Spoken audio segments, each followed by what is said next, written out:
Before you give, have you ever stopped to ask God how and why you should give? Luke 6:38 is one of the most quoted scriptures on giving, yet often misunderstood. Jesus does not simply promise return, he explains the principle behind it.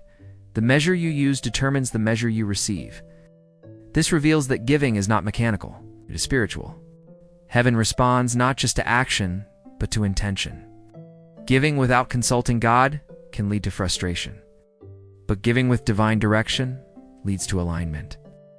Proverbs 3:5-6 teaches us to acknowledge God in all our ways, including generosity.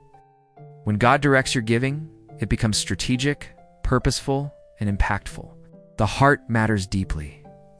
2 Corinthians 9-7 tells us that God loves a cheerful giver, not a pressured giver, not a fearful giver, not a giver motivated by comparison. Cheerful giving flows from trust.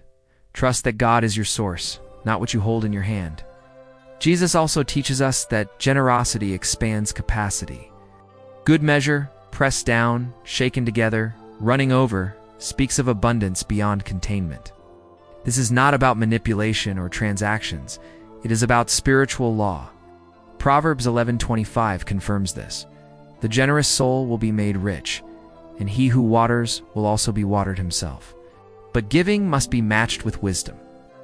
James 1-5 assures us that God gives wisdom freely when we ask.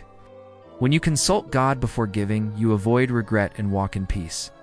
Your seed is planted in faith, not emotion. The measure you use includes your faith, obedience, expectation, and posture.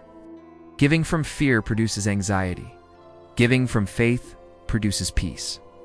Malachi 3:10 reveals that obedience in giving invites God's involvement, not because he needs your seed, but because you need alignment. So giving is not just about generosity, it's about lordship. When God directs your giving and your heart is right, increase is not something you chase, it follows.